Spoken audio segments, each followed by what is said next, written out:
Oye, país, buenas noches, oye, país, yo soy Rudy González, gracias por su compañía en esta hora. Avanza la última semana del mes de julio, el séptimo mes del año. Señores, ya en esta semana entramos en el mes de agosto, el octavo mes de la semana. Vaya usted a ver, el octavo mes de la semana. Twingo se frota las manos y dice que está cerca el doble y hasta el triple de Twingo también, porque tú cobras triple. Yo lo sé, yo lo sé, yo lo sé todo, yo lo sé todo. En esta jornada de hoy quiero referirme así rápidamente a dos temas muy rápidos. El tema de los cambios en el tren gubernativo, de las pensiones a los legisladores y también vamos a hablar de lo que pasa en los Estados Unidos, Trump, Kamala Harris y el factor Biden en el foro interamericano y también un segmento de nuestros comentarios con Julián Roa a lo largo de esta semana, hablando Julián Roa sobre los temas internacionales, Venezuela y Haití principalmente. Todo esto después de la pausa, pero quiero hacer un comentario antes de irme a la pausa, y es en relación a los cambios en el gobierno. El presidente Luis Abinader anunció varios cambios de funcionarios o nombramientos de nuevos funcionarios. Y esto despertó rápidamente el morbo que venía ya caminando de quiénes van al tren gubernativo, quiénes nos van, quiénes van, a dónde van a poner a fulano o a Perencejo, por quién van a cambiar este o aquel. Y el morbo anda paseándose por las tertulias, por las reuniones de amigos, por las reuniones de familia, por los comentarios de comunicadores, de políticos, de todo esto. Es una facultad y una potestad del Poder Ejecutivo del Jefe del Estado, artículo 128 de la República, de la Constitución de la República, que le da esa facultad al presidente de nombrar, sacar, quitar, trasladar, despedir a los funcionarios de la administración pública. Hay nombres que circulan, pero todo esto genera una suerte de laborantismo interno en lo que es la actual administración pública, porque muchos quieren quedarse en sus puestos o quieren ascender a otras posiciones, nadie quiere salir.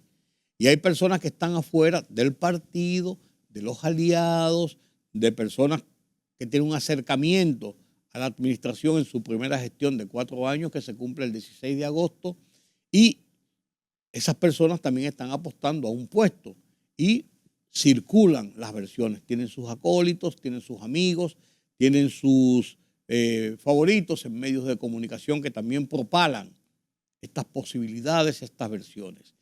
Y todo esto genera mucha confusión, mucho.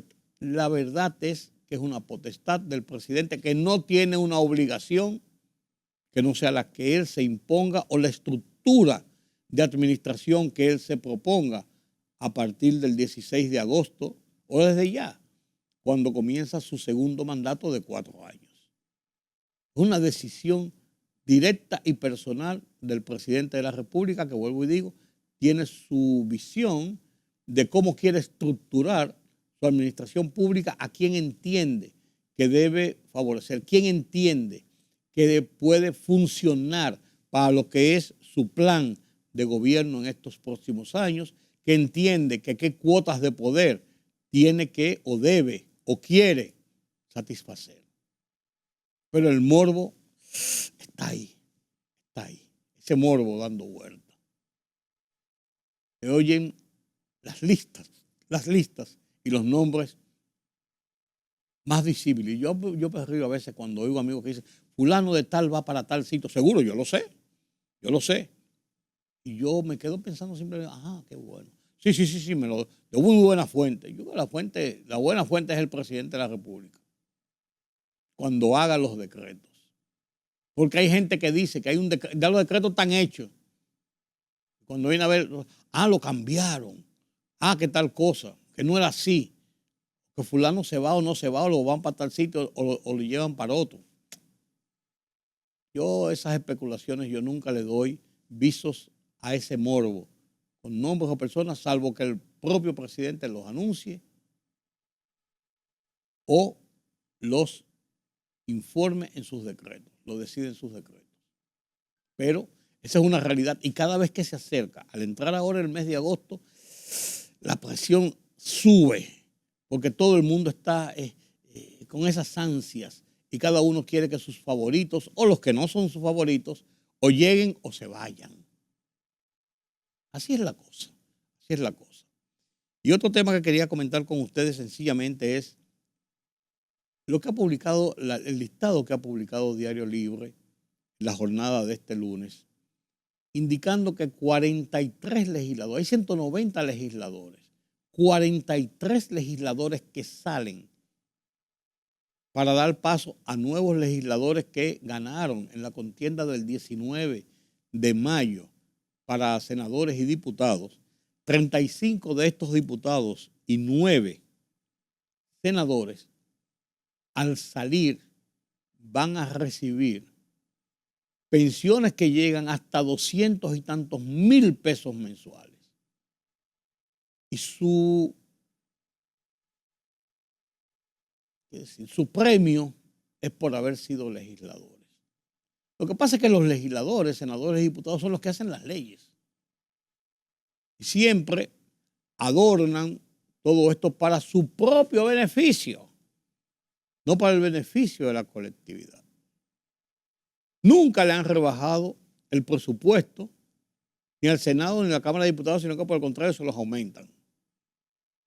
El barrilito y el cofrecito y las dádivas y el Día del Padre y el Día de la Madre y las habichuelas de Semana Santa y los juguetes para Reyes y los útiles escolares para cuando comienzan las clases y un montón de cosas y de dádivas que reparten los legisladores a cargo del Fondo de la Nación, no los organismos e instituciones de ayuda, de asistencia, de beneficencia, de asistencia social, no, los legisladores.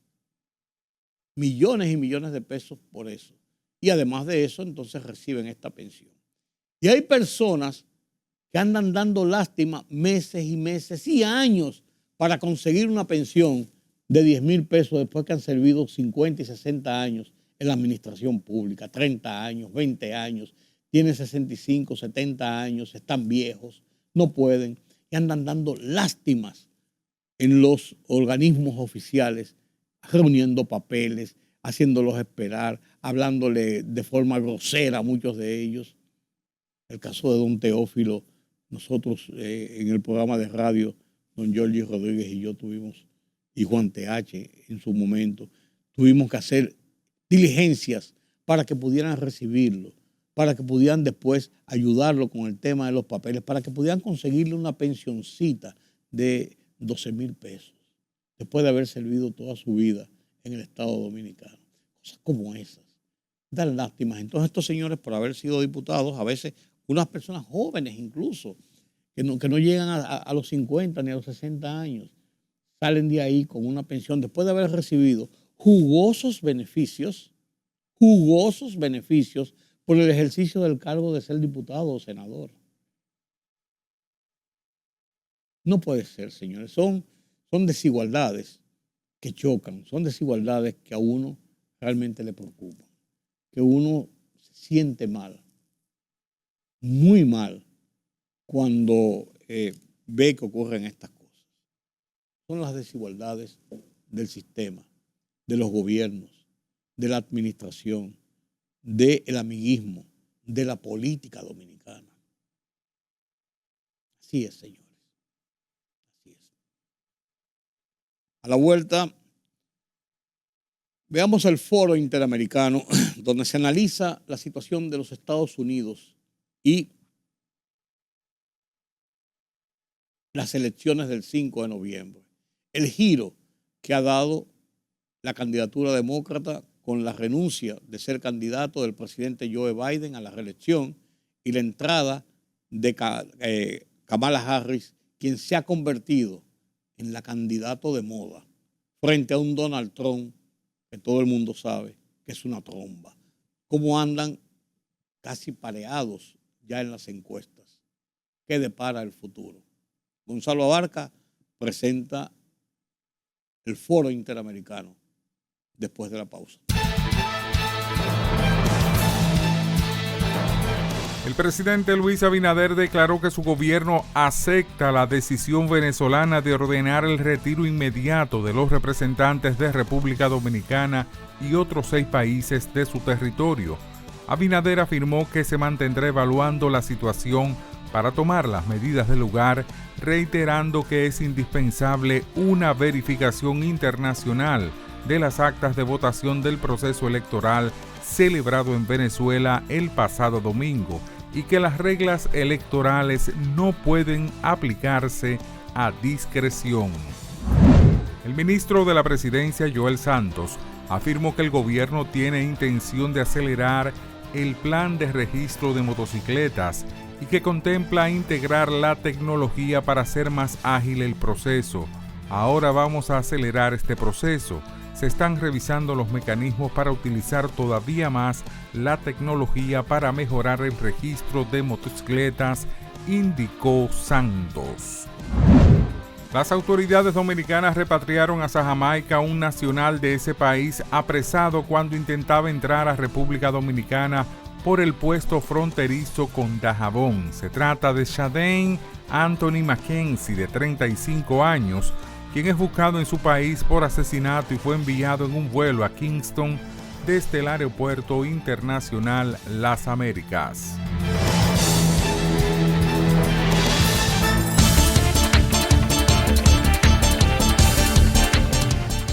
El ministro de Asuntos Exteriores de Israel, Israel Katz, ha hecho un llamamiento a los países miembros de la OTAN para que excluyan a Turquía de la alianza, después de que el presidente turco Recep Tayyip Erdogan dijera este domingo que su país puede entrar en la nación hebrea, como ya hicieron en Nagorno-Karabaj y Libia, informaron medios locales. El canciller denunció que Turquía alberga la sede de Hamas, que lanza ataques contra el territorio israelí y que se ha convertido en un miembro del eje del mal iraní, junto con el propio movimiento palestino de Hezbollah y con los hutíes de Yemen. Las fuertes lluvias que azotaron el sur de la India causaron al menos 113 muertos y cientos de desaparecidos por varios deslizamientos de tierra y provocaron que más de 3.000 personas fueran trasladadas a campamentos de socorro mientras las labores de rescate siguen en marcha. Al menos 113 cuerpos sin vida fueron recuperados durante las operaciones de rescate que siguen activas, aunque cada vez con mayores complicaciones por la caída de la noche y la aparición de una espesa niebla, dijeron a la agencia española de prensa un portavoz del Departamento de Información del Gobierno de Kerala, Pratis Moni. El gobierno de Venezuela anunció el retiro de su personal diplomático en 7 países latinoamericanos a raíz de lo que calificó como injerencistas acciones y declaraciones por parte de gobiernos de derecha subordinados a Washington a propósito de los comicios presidenciales celebrados este domingo que le dieron a Nicolás Maduro un tercer mandato. El gobierno de la República Bolivariana de Venezuela, ante este nefasto precedente que atenta contra nuestra soberanía nacional, decide retirar el personal diplomático de las misiones en Argentina, Chile, Costa Rica, Perú, Panamá, República Dominicana y Uruguay, se lee en un comunicado difundido por el canciller Iván Gil en la red social X. La libertad solo reside en los estados en los que el pueblo tiene el poder absoluto. Por el respeto a los valores democráticos y la dignidad del pueblo dominicano, El Rumbo de la Tarde, plural, objetivo, comprometido siempre con la verdad. Con Georgie Rodríguez, Rudy González y Ramón Colombo. Los poderosos ya están en el aire.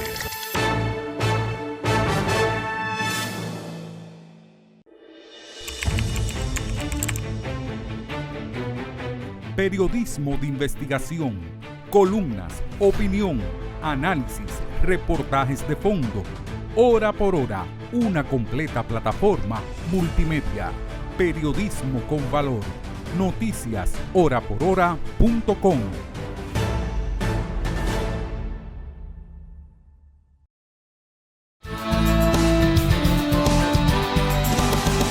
Y bien, en un un histórico discurso en donde defendió su legado y delineó su visión del futuro político de Estados Unidos. El presidente Joe Biden explicó esta semana su decisión de abandonar la contienda electoral. La acción política de Biden, que abarca 50 años, comprende, entre otros, la amplia legislación interna, la defensa de la democracia y la renovación de alianzas en el extranjero, así como la reactivación económica. La salida de Biden tras las presiones de su propio partido unió rápidamente a los demócratas alrededor de la figura de la vicepresidenta Kamala Harris, quien hasta el momento tiene el dinero y camino despejado para convertirse en la candidata oficial de los demócratas. En su primer evento de campaña destacó su trayectoria en los roles de fiscal general de California y del tribunal para atacar a Donald Trump. En esos roles me enfrenté a perpetradores de todo tipo. Predators who abused women, depredadores que abusaron de mujeres, who ripped off consumers, estafadores de consumidores, tramposos que violaron la ley para su propio beneficio. Así que escúchenme, conozco qué tipo es Donald Trump. I know Donald Trump's type. La revancha Biden-Trump es cosa del pasado y la campaña entró en un terreno impredecible. ¿Cómo se acomoda la campaña de Trump ante la nueva rival? ¿Cuál es la estrategia de ataque de Kamala Harris? ¿Qué impacto tendrá la figura en la campaña? Pues veamos qué ha dicho Trump al respecto. Durante 3 años y medio, la mentirosa Kamala Harris ha sido la fuerza impulsora ultraliberal detrás de cada catástrofe de Joe Biden. Ella es una lunática de izquierda radical que destruirá nuestro país si alguna vez tiene la oportunidad de llegar a la presidencia, pero no vamos a dejar que eso suceda. Bueno, desde el principio ya empieza a calentar, obviamente, esta nueva contienda, si siquiera. Pero para analizar ese impacto, tenemos a dos invitadas muy especiales. Patricia Sosa, analista demócrata, y Rocío Vélez, analista republicana. Bienvenidas ambas. Bueno, Patricia, voy a empezar contigo. ¿Qué rol tendrá en el Partido Demócrata la figura de Joe Biden para los 3 meses, en realidad? 3 meses, ¿no?, que restan de la campaña. Mira, obviamente Harris es la vicepresidenta de la administración Biden-Harris. Ella va a tener una oportunidad con una nueva energía y una nueva perspectiva, no solamente explicar, yo creo, de manera más efectiva los éxitos de esta administración, que son muchos, sino dar una visión al futuro. Esa es una de las críticas que estoy oyendo más y más de por qué Biden no podía expandir su base y estaba quitándole impulso a su campaña presidencial. No tenía esa energía y esa visión hacia el futuro que tiene Harris. Mira, yo no era la fanática número 1 de Harris, te voy a ser muy honesta, pero estoy muy impresionada con lo que he visto esta semana desde que comenzó su campaña. La noto energética, dirigida, con unos mensajes muy efectivos de motivación de la base. Se siente como una energía Obama 2008, que eso debe tener a los republicanos aterrorizados. Y lo último es que Trump se está comportando como si estuviéramos en el 2016 y estuviera corriendo en contra de Hillary Clinton. Entonces, ella está actualizada y él está viviendo en el pasado en unas estrategias que ya los demócratas saben qué es lo que viene y deben estar muy bien preparados para defenderse de esos ataques. Muy bien, Rocío, vamos a retomar lo que Patricia, vamos a retomar con Rocío lo que has dicho. Rocío, ¿están ustedes los republicanos aterrorizados, como está llamando Rocío en este momento, o le convenía más a Donald Trump haber enfrentado a un Joe Biden o a una mujer como Kamala Harris? Adelante. Mira, es cierto que Joe Biden hubiese sido una mejor opción y obviamente los demócratas estaban muy preocupados por ese desempeño, no del desempeño solamente del debate. Esto viene pasando hace unos meses y no solamente eso, la administración como tal, la Patricia habla de muchos éxitos en la administración Biden. La realidad es que no han podido tampoco presentarle al pueblo, ¿verdad?, a la nación americana, todos esos éxitos que han tenido, y eso ha sido una preocupación porque lo que la gente vive, donde yo vivo en Virginia, por ejemplo, están viviendo es un alto costo inflacionario, es un alza en los productos básicos, es un alza en primas de seguros de auto, en tantas múltiples cosas que esos éxitos no se veían. Y entonces, pues los republicanos, ¿cómo pueden estar preocupados? Yo creo que una estrategia de una campaña tiene que ser, no importa quién sea en este momento. Ahora bien, tienes un punto, y es lo impredecible de toda esta situación, y esta campaña no deja de serlo. Pero le doy definitivamente el que tiene un matiz y que tiene energía, una nueva energía en la campaña, al haber entonces cambiado de figura política en este momento. Claro. Ahora, Patricia, y esto es fascinante. Hasta hace unas semanas se hablaba de un partido demócrata dividido, ¿no?, por la candidatura de Biden, pero de un momento a otro sus líderes rodearon a Kamala Harris y no le han salido competidores. ¿Cómo se explica esto en el Partido Demócrata, donde se barajaban varios nombres? Adelante. Bueno, esto es muy claro para nosotros. El enemigo número uno es Donald Trump y la agenda y la plataforma del Partido Republicano. A él elegir a J.D. Vance como su vicepresidente, él radicalizó la papeleta, el liderato republicano. Él no se fue hacia tratar de ser más incluyente, por ejemplo, de la comunidad latina, si hubiera elegido al senador Rubio. Él se fue con un candidato que es como él, sumamente conservador, que tenía una plataforma ni excepciones para el aborto cuando ocurrió como senador, criticando a las mujeres que no tienen hijos. O sea, es un par de candidatos muy radicales. Ellos dicen que no están asociados a la Agenda 2025. Nosotros sabemos que están asociados y que todas sus políticas reflejan el tratar de volver esta nación una nación cristiana, nacionalista, que tiene a las mujeres en la casa. Entonces, nosotros tenemos muchísimo más temor que eso, y nos da Kamala y el futuro vicepresidente, y estamos casi todos seguros que va a ser un hombre, esa predicción la voy a hacer, nos da mucha energía para poder defendernos y defender la democracia, es lo que estamos tratando de defender, no solamente al Partido Demócrata ni nuestros ideales, la democracia americana. En breve vamos a analizar precisamente a los más bien a los vicepresidentes. Pero, Rocío, a los votantes les preocupaba la edad de Biden, pero ahora el candidato a la presidencia de ustedes tiene relativamente la misma edad de Biden. ¿Cuál es el mensaje para esos votantes?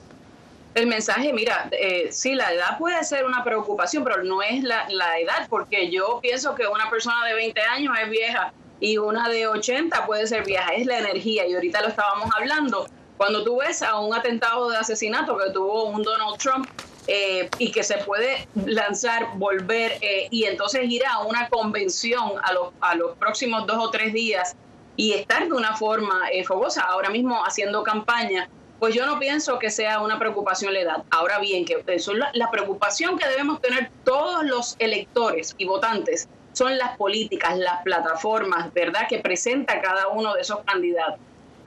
Ahorita Patricia hablaba de la democracia. Hay una preocupación genuina, Gonzalo, y es que cuando a Kamala Harris se le sustituye, porque esto fue una situación de sustituir un candidato con otro, pues no necesariamente fue a una votación, una primaria. Inclusive Kamala Harris no ganó tampoco ni la primera primaria, que no llegó ni a 1%, y en este momento es la candidata a vicepresidenta, los delegados, que son bastantes, y ahí tendríamos aquí un programa entero explicando la situación de los delegados del Partido Demócrata, pues eligieron, ¿verdad?, a Kamala Harris. Yo no tengo ningún problema, pero la realidad de todo es que hay muchos votantes del Partido Demócrata, amigos míos, que me dicen, me hubiese gustado tener la habilidad, ¿verdad?, de escoger entre una, y ahora van a una convención, posiblemente alguien se lance, pero yo creo que eso se lo voy a dar a los demócratas. Cuando están unidos, hubiese sido Bernie Sanders, y el odio que le tienen a Donald Trump es tan grande que hubiesen votado por un Bernie Sanders en este momento.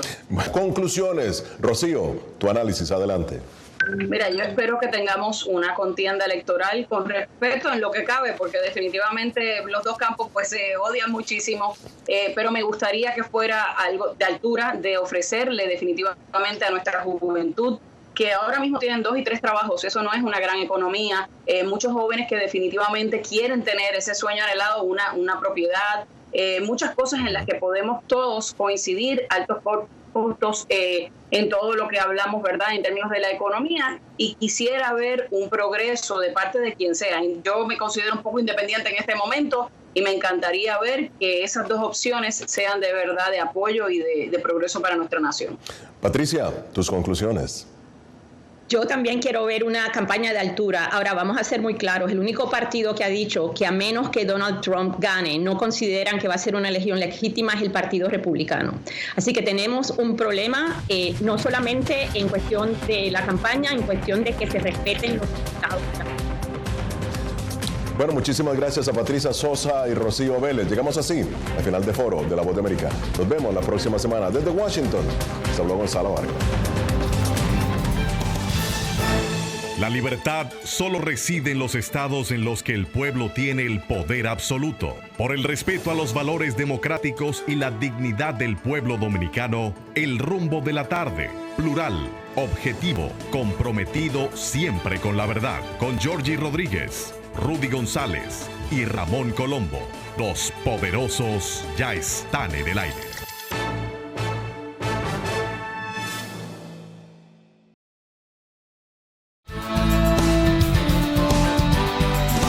Gracias por continuar con nosotros aquí en Oye País. El tema de Venezuela es el tema que ocupa a los dominicanos, que ocupa a las personas de esta región, del continente, del mundo. Es una situación que está en la expectativa de todo ciudadano, principalmente los que amamos la democracia, los que pensamos en las libertades, los que creemos en el sistema electoral como el sistema idóneo para la elección de nuestros gobernantes. En Venezuela ha ocurrido cosas que mucha gente se esperaban, temían, pero que también pensaban que podían ser diferentes. ¿Por qué podía ser diferente? ¿Qué pasó realmente en Venezuela? Un análisis con mucho más detalles ya lo había hecho Julián Roa hace un par de semanas aquí en Oye País. Ahora ya con los hechos consumados, o a donde está el resultado de lo que pasó. Hablábamos de lo que podía pasar, de lo que pasó. Entonces queremos oír esas reflexiones de Julián Roa para conocimiento y experiencia mía. Espero que de ustedes también. Buenas noches, Julián. Buenas noches, don Rudy. Bueno, lo que pasó, ¿qué pasó? Crónica de una muerte anunciada. Usted lo acaba de decir, consumatum es. El gobierno venezolano y el chavismo tiene control del territorio venezolano. No cabe duda. Innegablemente. No estoy diciendo que Venezuela esté bien. Venezuela, en términos de ranking de Producto Interno Bruto, ha caído a un ranking de 25. Si Venezuela lograra mantener un crecimiento económico, le tomaría 25 años volver a establecerse como era antes, estaba originalmente. Estamos hablando que la pobreza en Venezuela ha crecido exorbitantemente. Usted dirá, bueno, ¿y cómo se explica que con mucha pobreza el PSV, en este caso el gobierno, tenga mayor cantidad de votos? Los elementos son múltiples y las variables también, por supuesto. Pareciera una contradicción. Parece una contradicción. Es como si usted mañana hiciera unas elecciones en Cuba. Claro. Posiblemente el Partido Comunista Cubano ganaría mayoritariamente. Eso pasa en Venezuela. El chavismo ha logrado consolidar una maquinaria social, una maquinaria electoral imbatible en términos de lo que podría ser el voto electoral directo. ¿A qué me refiero? Con Chávez, hay que decirlo, y tendríamos que hacer un poco de historia necesariamente, Venezuela es lo que antes se llamaba la Nueva Granada en el periodo colonial. Y por supuesto esa Nueva Granada mantuvo un tipo de gobierno o una sociedad parecida a la sociedad colonial. Eso se ha mantenido. Dos, un sector minoritario con un gran poder y una gran economía, y un sector de la clase de abajo mayoritariamente pobre. Eso se mantuvo en los años en Venezuela, no solamente en Venezuela, en toda Latinoamérica. El modelo es una asimetría en la distribución de los ingresos, fundamentalmente. ¿Qué pasa en Venezuela? Bueno, Venezuela fundamentalmente, y sobre todo a partir de esa guerra de independencia venezolana, estamos hablando de 1810, 1813 aproximadamente, mantuvo esa división. Una cosa quería el pueblo llano y otra querían los mantuanos, como se hacían llamar, la clase oligárquica. Fíjense que Venezuela inclusive elimina la esclavitud casi 50 años después de la República Dominicana. O sea, había una diferencia. Esa diferencia se ha mantenido prácticamente en manos de dos partidos, el liberal y el conservador. En el caso venezolano es el partido Acción Democrática, los ADECOS y los copellanos, claro. Que es la parte conservadora, por supuesto. Y en esa lucha hay un elemento importante y son las dictaduras en Venezuela.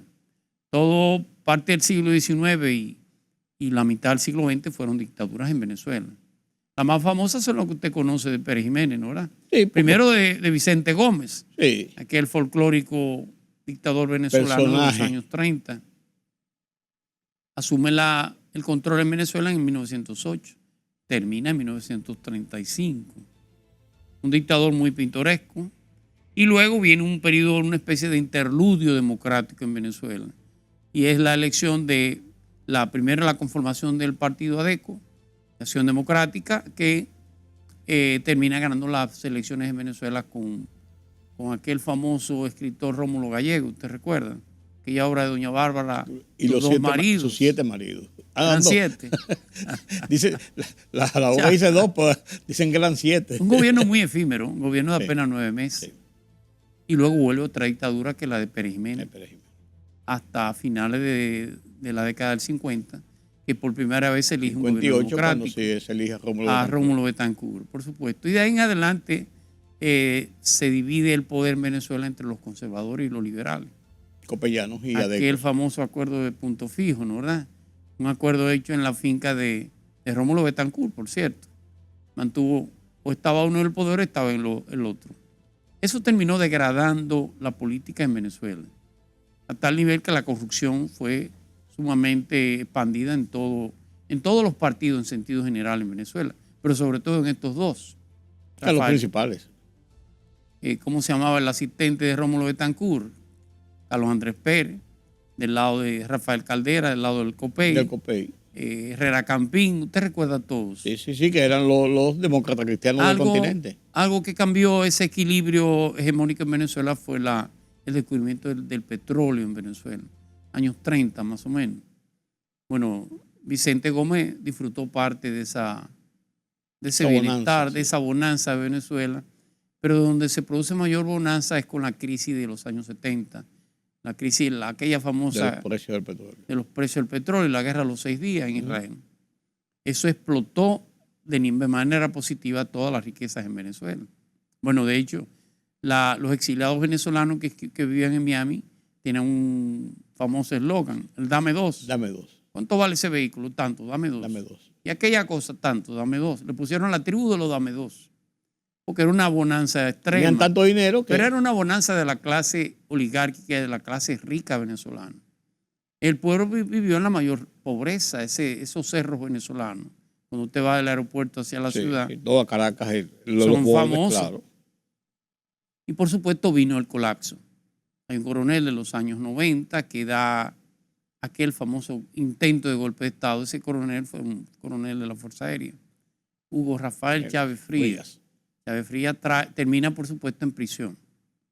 Hay un senador, hay un dirigente político que es quien su gran apoyo, que fue José Vicente Rangel, muy respetado en Venezuela. Una especie de Juan Bosch aquí, muy respetado y muy querido en Venezuela.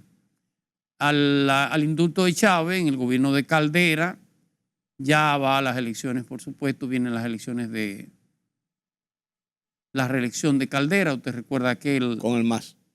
Se va del COPEI y forma Convergencia, sí, que es una agrupación política. De partidos minoritarios. Así es. Y gana la presidencia. Pero destruye todo el sistema político. Y ese es el punto de inflexión. Y con un apoyo muy débil realmente. Totalmente. De ahí para allá, entonces trae como consecuencia la llegada de Chávez al poder. En el 99. Con Chávez cambia todo. Chávez no solamente destruye los partidos, lo que quedaba de los partidos, sino que conforma un nuevo Estado, a su visión. De hecho, ¿cómo se llama Venezuela? La República Bolivariana de Venezuela. Hasta el nombre le cambió. Pero de ser un Estado federalista, Venezuela tiene 25 estados. De ser un Estado federal a ser una república, el cambio constitucional es inmenso, hay que decirlo. Y por supuesto, con Chávez, la oposición se desbanda totalmente. Y él también se encarga de eso. Hay que decirlo. Los herederos del COPEI y de los ADECOS terminaron, que eran muchachos ricos todos, de formación profesional, pero ricos. La política le daba lo mismo. Para lo único que le servía la política era para seguir haciéndose más rico. Sí, pues se alejaron de la política incluso. Claro, con Chávez no. Chávez va al populismo, innegablemente. Y crea esas famosas misiones que usted conoce.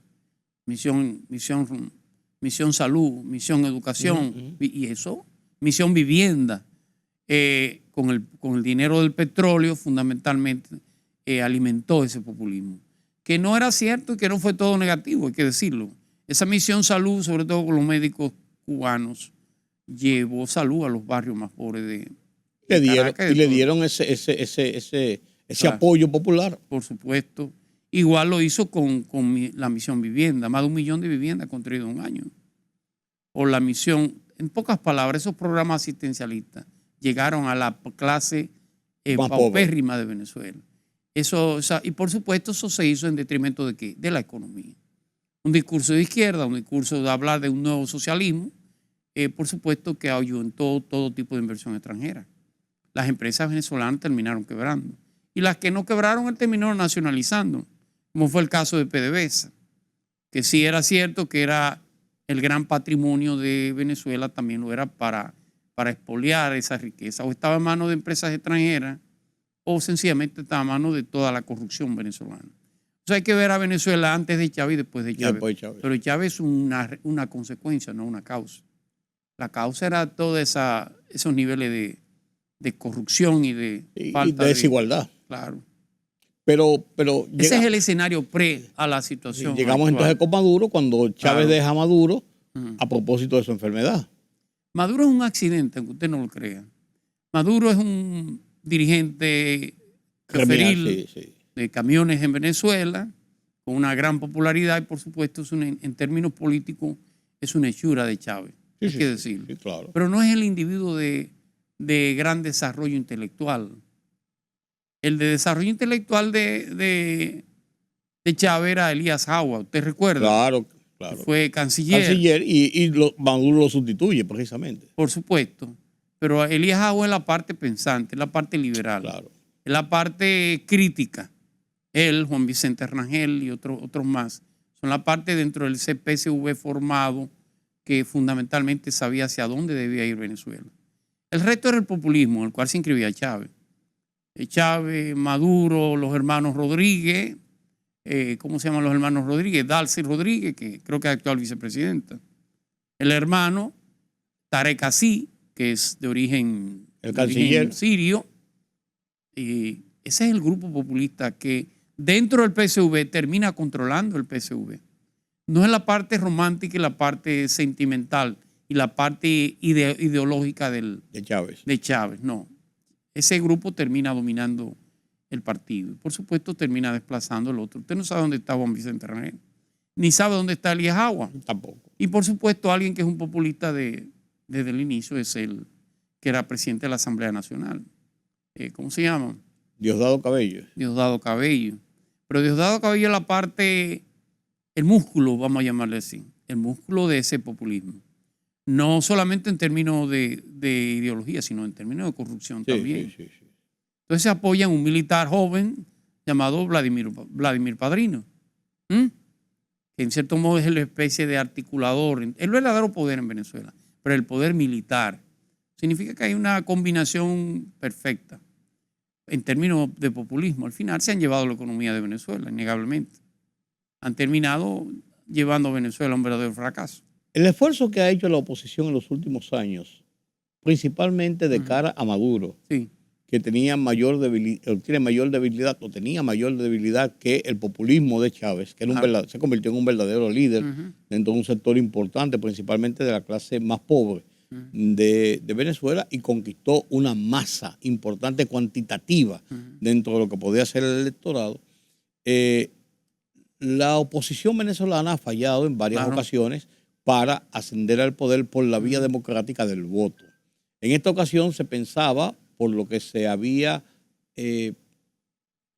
concertado, incluyendo las persecuciones contra María Corina Machado, contra otros dirigentes, se pensaba que ahora podía haber esa posibilidad de desplazarlo por la vía democrática, por la vía del voto, a Maduro. ¿Fue una ingenuidad o fue realmente el esfuerzo posible? Fue un gran esfuerzo, innegablemente. ¿O fue el esfuerzo posible? Sí, en cierto modo. Le decía ahorita de Elías Agua que Nicolás Maduro es un accidente. Sí, claro. ¿Por qué? Porque era el ideólogo de ese movimiento, fundamentalmente. Pero entonces cuando Chávez lo coloca frente a Enrique Capriles como candidato a la gobernación de Miranda. Al final termina ganando Enrique Capriles. Miranda y Caracas son los dos centros de riqueza de Venezuela. Y por supuesto, ante la derrota de Elías Agua frente a Capriles, no era lógico que Chávez, que ya venía con un cáncer, entendiera que su sustituto podía ser alguien que había perdido frente a Capriles. En una provincia. Exactamente, un estado de Miranda. Sí, por así decirlo. Por supuesto, eso toma de la mano a alguien que ya venían trabajando en eso, que es Nicolás Maduro. Pero no es el más dotado en términos intelectuales. Claro, ha demostrado mucha sagacidad y una inteligencia natural, ser muy agudo. Se hace el tonto, se hace el más parecido al pueblo, pero es muy agudo, innegablemente.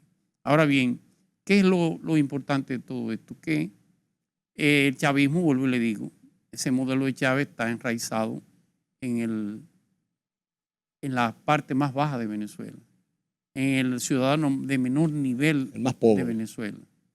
Y el discurso del gobierno de que la culpa de la pobreza y de la falta de riqueza y el empobrecimiento del venezolano lo tiene Estados Unidos. No todo el mundo lo compra, pero una gran población sí lo hace. Igual que los cubanos con el embargo. Con el tema del embargo. Es verdad que es dañino a Cuba, pero no es la única causa. No es la única causa, claro. Y por supuesto, eso trae como consecuencia que la oposición con la subida de Chávez no había partido, no había estructura de partido en la oposición. Los ADECO eran 5 o 6 que entendía que estaban destinados a gobernar Venezuela de por vida.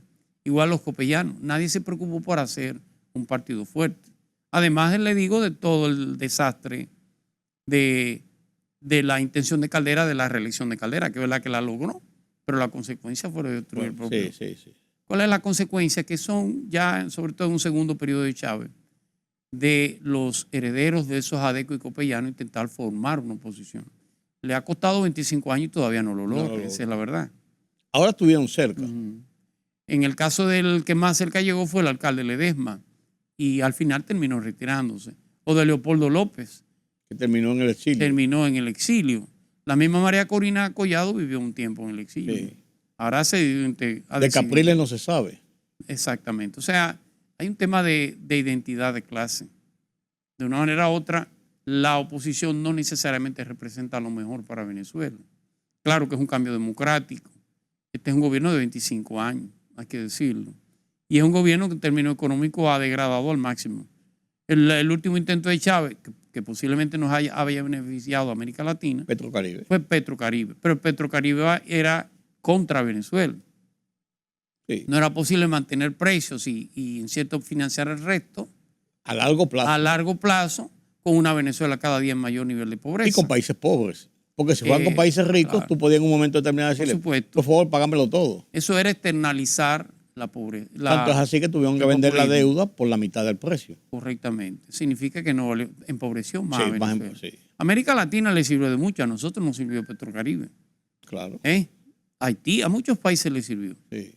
¿Qué es importante en esto que ha sucedido en Venezuela? La comunidad internacional.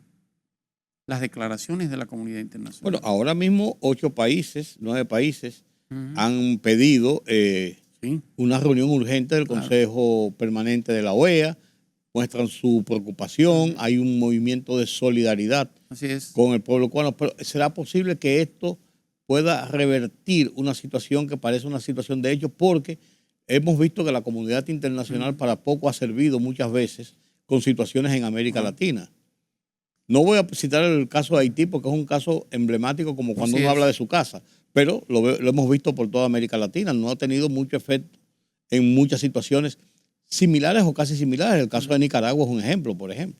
Los fenómenos políticos sociales son impredecibles. ¿Usted recuerda la famosa ¿cómo se llamaba? El movimiento islámico.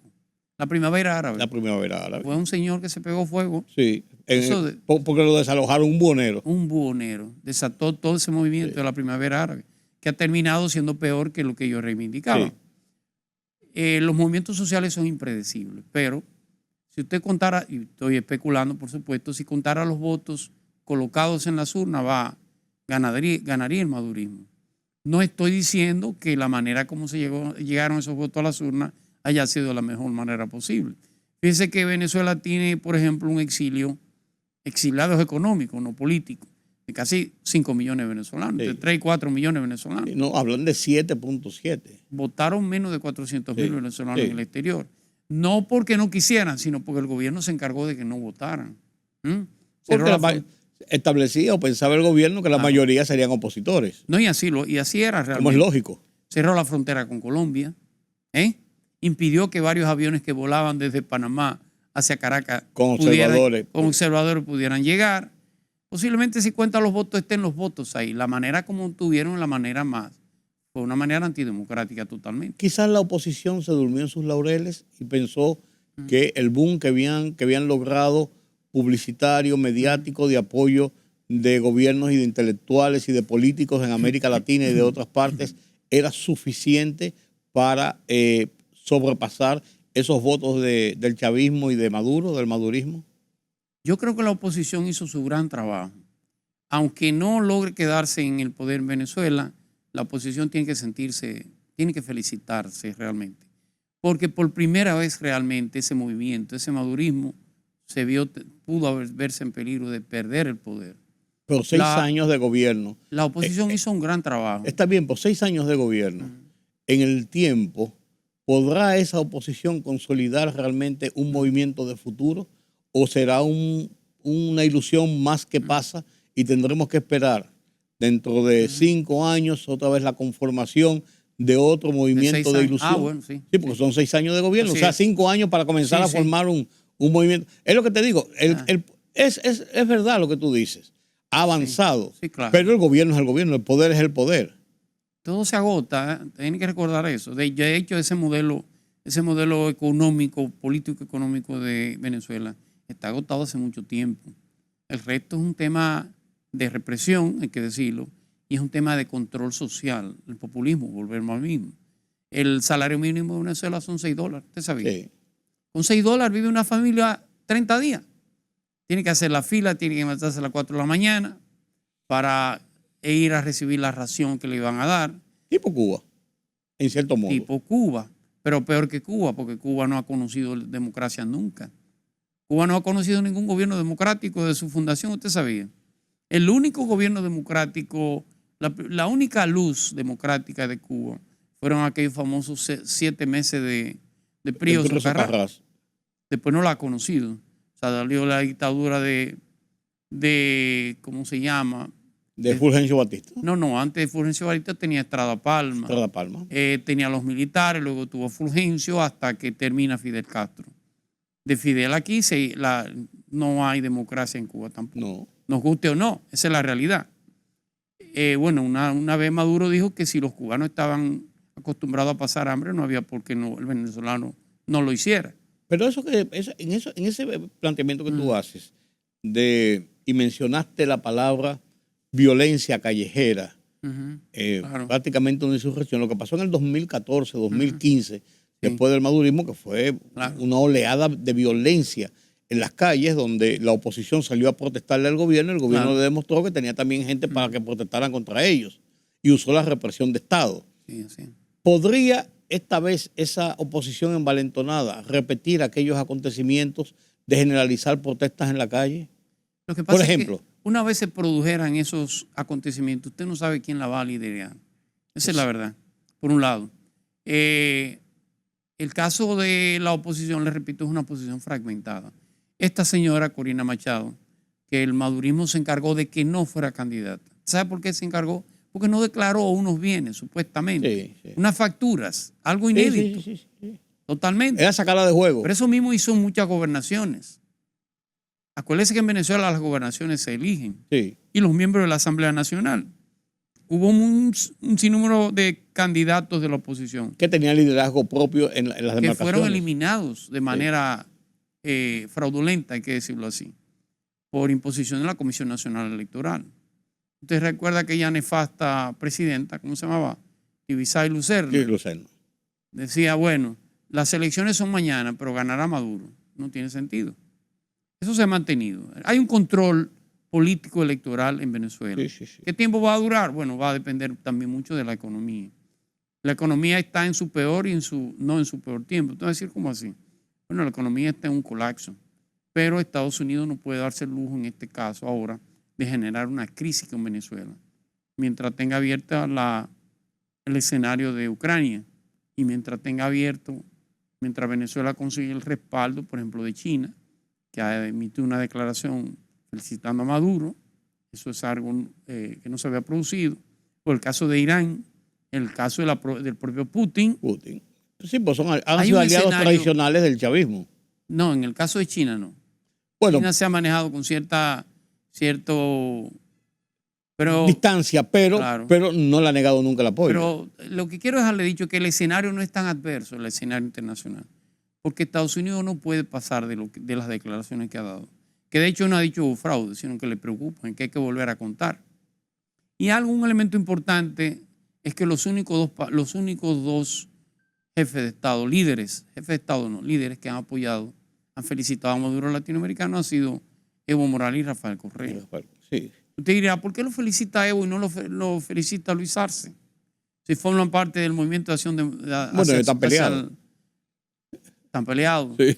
Pero eso en cierto modo es importante. ¿O por qué no lo felicita todavía México, que ha jugado un rol importante? Sí. No lo ha hecho todavía, inclusive Brasil. No, Brasil quizás esté esperando que ha dicho la Brasil admonición es que de Brasil felicita el ambiente pacífico que se celebra. El proceso.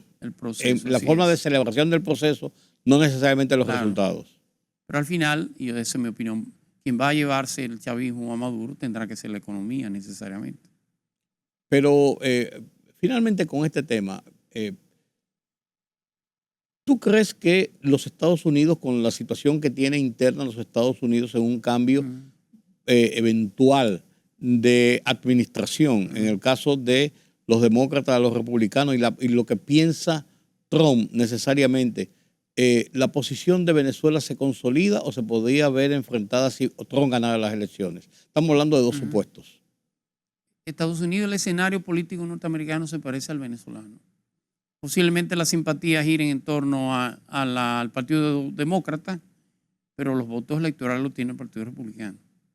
El cambio de Biden, la renuncia de Biden y Kamala Harris. La sustitución por Kamala Harris, porque aunque la convención es ahora en el mes de agosto, es casi seguro que vaya a ser ratificada. Y ella tiene de hecho, no va a haber una primaria abierta. Todo indica que será escogida a unanimidad. Sí. Pudiera aparecer alguien que decida presentarse en el escenario, pero con Kamala Harris es una continuidad un poco más fuerte que la de Biden. Biden es un experto en política internacional, conoce esos hilos más. Kamala Harris es una ex procuradora, es de discurso duro, no sé si es de mano dura, pero por lo menos siempre lo tuvo en California. Sí. En el caso de Trump, tiene los votos electorales, tiene los estados con los que se gana la presidencia de los Estados Unidos. No estoy diciendo que me guste o no, estoy diciendo cuál es el escenario. Sí.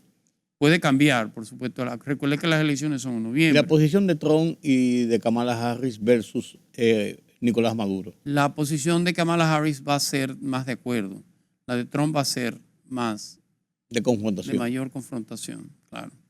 Va a depender. Por eso te digo. Claro que, y parece contradictorio, Trump es más hacia inside los Estados Unidos. Sí. Si el problema es de Venezuela, a él no le importa eso de la democracia y todo eso. Jugará un papel, pero no es su prioridad. Tiene una visión más geopolítica. No es su prioridad. La de Kamala Harris tiene mucho más que ver con una visión liberal, más hacia de respeto y libertades y obtención de derechos. Por lo tanto, se va a ver más presionada a accionar en contra de Venezuela. Parezca más extraño, pero son los dos puntos fundamentales. Si las cosas siguen como van, va a ser muy difícil el cambio de que Donald Trump no gane las elecciones. Esa es la verdad. Con todo y el avance que ha tenido Kamala Harris, está de moda Kamala Harris. Sí, innegablemente. Y parece que es una buena candidata. El voto electoral, el voto ciudadano se inclina más hacia Kamala Harris. Bueno, a los demócratas siempre se ha inclinado más. Siempre más. Recuérdese que la candidata Hillary Clinton sacó 3 millones y medio de votos más que Donald Trump. Sí. Tiene mucho que ver con el voto electoral. Kamala Harris es de California. California es el estado más grande. Sí. Siempre ha sido demócrata. Sí. Tiene 57 votos electorales. En Nueva York, por ejemplo. Pero los que ellos llaman los swing votes, los votos que se mueven, la mayoría está contra los demócratas, hay que decirlo. Sí. Son 9 estados, de los cuales los demócratas tendrían que ganar mínimamente 5 de esos estados, independientemente del discurso. Gracias, don Julián Roa. Gracias a usted. ustedes por acompañarme en este conversatorio con Julián Roa. Interesante para conocer los detalles de esto que vemos solamente en titulares muchas veces o que vemos a grandes rasgos, pero que hay que profundizar en las raíces para poder comprenderlo. Gracias de nuevo, yo soy Rudy González. Un feliz resto de esta noche.